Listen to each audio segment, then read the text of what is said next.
This year has been absolutely wonderful growing this channel, and so many things have happened on and off the camera. And in this video, I kind of just wanted to, I guess, wrap up everything that has happened so far and just reflect a little bit. So yeah, let's go for a ride.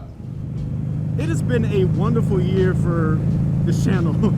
For me as a rider, me as a creator, me as a, I guess, a member to my family and my friends.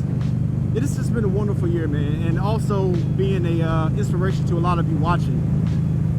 Just reflecting on a lot of things that have happened this year, man. Like in January, for instance, I got this bike in the mail, essentially. And it's still a shock to me that I am on this motorcycle, because it was the first time I had ever bought a motorcycle. Basically over email is where I bought this motorcycle. Between going back and forth with my my bank and going back and forth with the dealer and then setting up the shipment and then just showing up on my front door. Dang, it looks good sitting there. What you think? Looks like it belongs. Looks like it belongs? Yeah. Awesome. Oh. And I got this bike and I had all these plans that I wanted to do with it, trying to carve out my identity as a YouTube creator. I realized that I really love muscle bikes and I wanted to compound on that. And I felt like this bike would not only be my continuance of loving muscle bikes and showing you guys that, but also be my gateway to the Harley Davidson brand. This being my very first Harley Davidson. And I can tell you that this motorcycle has taught me a lot of things as a creator and as a rider, and just about this whole thing about brands and why people love Harley Davidson, right? But I can tell you that I haven't done enough with this bike. I just simply haven't. The content that I made with this bike, I realized looking back on the content from this year that I could have done so much more and so much better. And I'm taking that into the new year from this experience, realizing that I've just taken myself way too serious when it comes to making content. But we'll get back into that later. But in February, I also got a chance to ride the epitome of the muscle bike lifestyle, and that's the Triumph Rocket 3. I tried to get demos on one, tried to get loaners for them from Triumph, and it just didn't work out. I did take that to heart, but then my buddy, he ended up buying one. And he said, hey Brandon, take my my Rocket 3, my brand new Rocket 3, keep it for a month and just ride it and make content on it. I'm supporting you. Like, I have friends and family surrounding me like that are willing to do those things. And I had that bike, and once again, I dropped the ball, man. I dropped the ball. I had that bike, just like F-Rod, I had a bike at my disposal that I could be making content on, and I took myself too serious, and I didn't do the amount of content that I should have on that bike. And overall, it was a positive experience, and just, it was my entry to keeping other people's motorcycles for loaners. And I made the content on that bike, and at the same time, while I had that bike in my possession, my buddy also bought an Indian Challenger. He traded his Indian Chieftain, and I was able to make content on that. And it was at one point I had my uncle in my garage with his Challenger and his best friend in my garage, also working on his Challenger. And I had all of my friends and family there that are also from my riding family, and friends that aren't a part of my riding family. We were all there, and unfortunately some of them aren't with us anymore. But those moments are what made this year so fantastic to me, man. And I'm glad I was able to capture some of that on camera as well. And also that following weekend, oh no, the same weekend actually, is when we found out about the Indian Chief was available for demo. And I drove 3.5 hours behind camera to go test ride this bike in the pouring rain. And there was a split moment where I had to make a decision. It's storming, you're on a bike that you don't know, everybody else turned back around and went home. But you have the opportunity to just keep going. You have the opportunity to be one of the first people to get a video up of this bike, and you know it's gonna blow up. And that's what I did. I kept pushing on through the rain, and I made that video.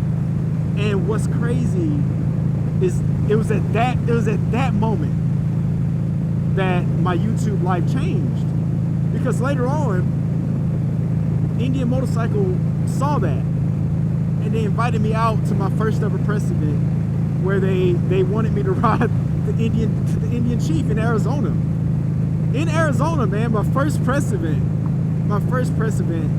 And all this, before we even get to the press event, I had the N109R torn apart in the garage, trying to learn how to work on this motorcycle.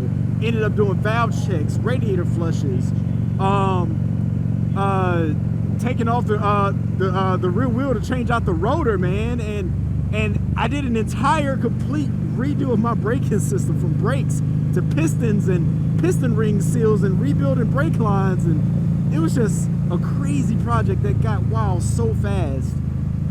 But all of that is going to lead up to the next year for the projects that I have planned. But going back to the Indian Chief event, that was my gateway to journalists and big YouTubers like Blockhead and Her Two Wheels and Marvin Kid 87, Kill Switch Queen, people that I was watching on my TV, and I was able to see them in person and be able to just soak in all the knowledge that they had.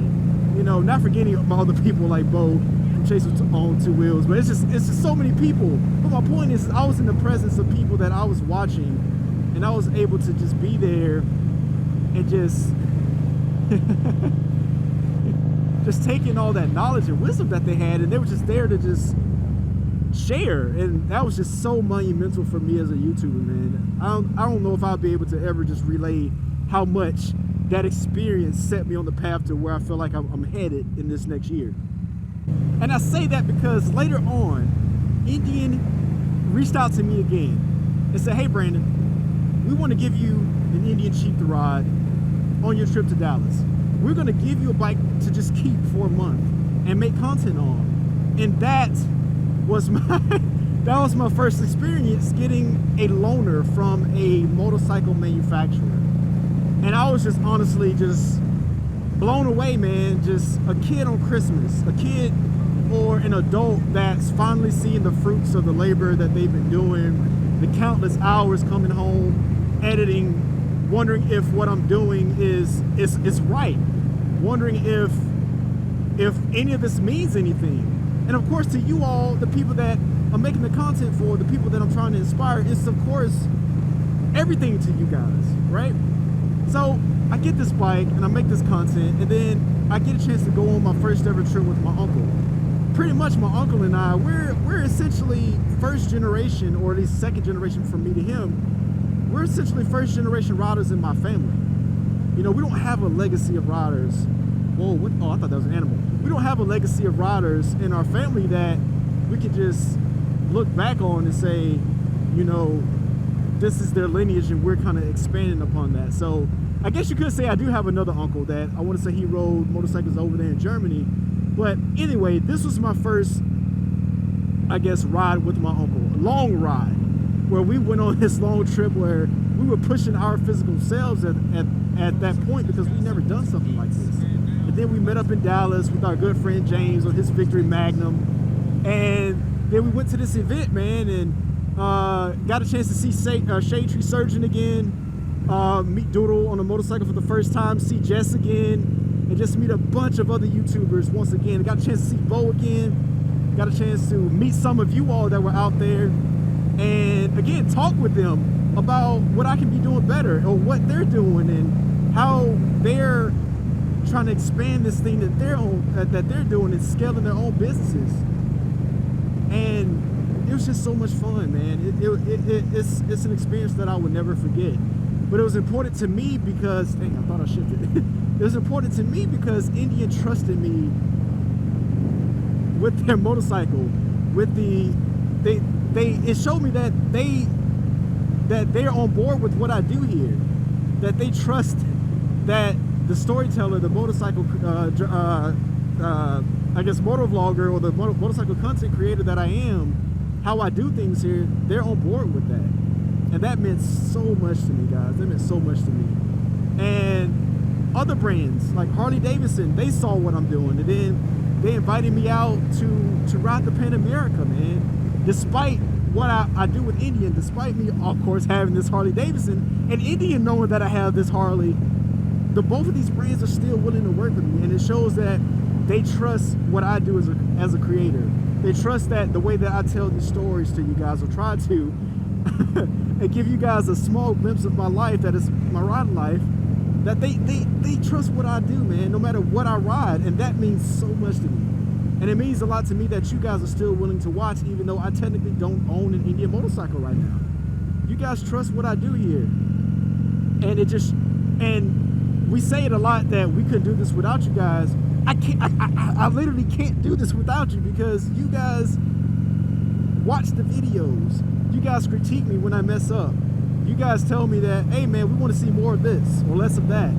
But at the end of the day, the fact that you will give me time of your life, time that you won't get back. You guys believe in what I do here, and you're willing to watch my content, and that means so much to me, man. It means so much to me. So as always, I have to just say thank you.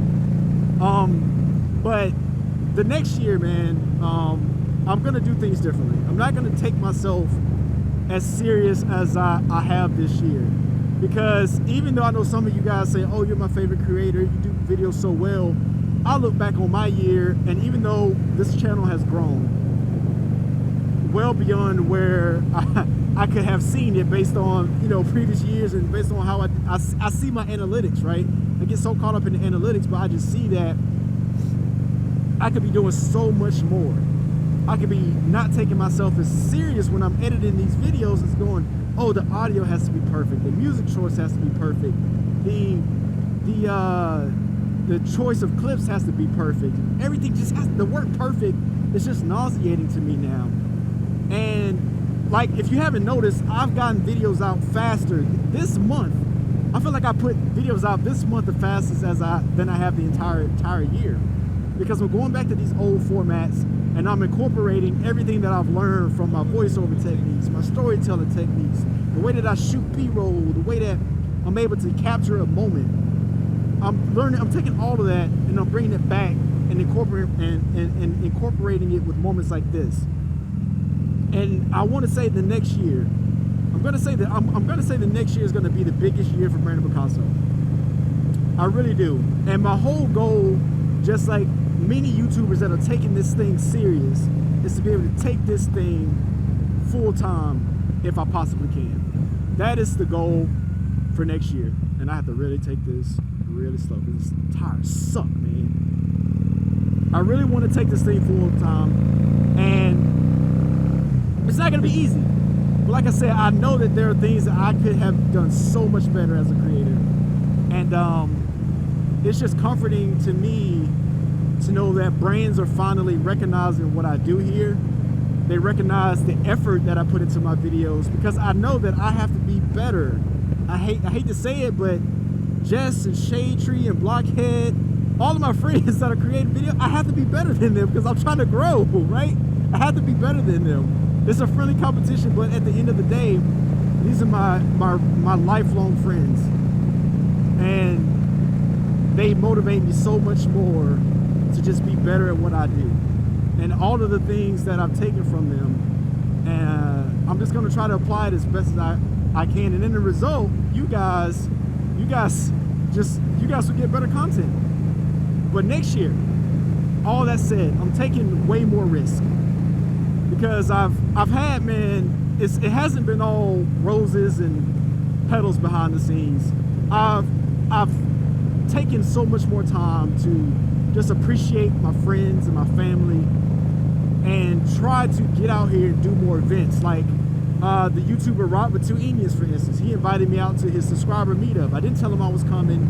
I showed up. I rode from Alabama to Tennessee, and I surprised him. And it was such a wonderful experience to meet somebody that shares the same mindset that I do with YouTube, and a quest for quality and just growing something and just enjoying it.